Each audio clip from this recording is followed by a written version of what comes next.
Membro del Passacqua di Ragusa con coach Mirko Diamanti. Buonasera coach. Buonasera.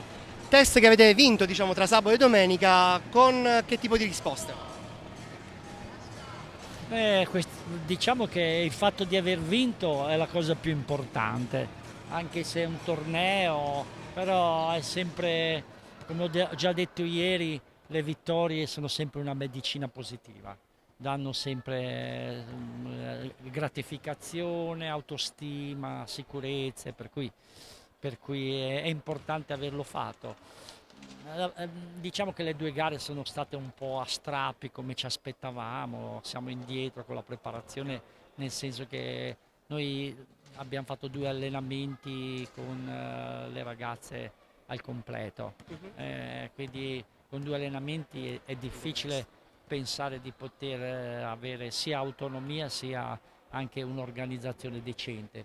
Per cui abbiamo fatto dei momenti positivi, dei momenti anche stasera si è visto, abbiamo fatto delle buone cose, poi abbiamo perso delle cose tipo mini basket. Il Però, bello del basket di inizio settembre, sì, diciamo. vabbè, però insomma voglio dire, erano dei test che ci servivano per capire e proseguiremo da qui alla prossima settimana, quando poi si iniziano a fare le attività vere, quelle che contano, sperando di essere il più pronti possibile. Esatto, lei diceva a inizio quando diciamo, ha firmato per Ragusa che non vedeva l'ora di venire qua. Come sta andando finora da questo punto di vista? Le aspettative sono state rispettate? No, beh, sì, nel senso che non vedevo l'ora perché sono un amante del mare, qui c'è il mare vicino, Ancora c'è penso, molto caldo, quindi va sì, bene. e poi insomma è una società questa dove si può lavorare bene, con grande professionalità, quindi insomma diciamo che stiamo parlando del meglio del movimento femminile italiano. Ecco. Giustamente. Che Serie 1 sarà quest'anno? Ma diciamo che l'avvento di Bologna in questi ultimi 2 anni e quindi ha un po' modificato, credo, le gerarchie. Prima c'era Schio incontrastato, ora anche dal punto di vista proprio economico Bologna si è messa alla pari di Schio, investendo parecchio e prendendo giocatrici molto importanti.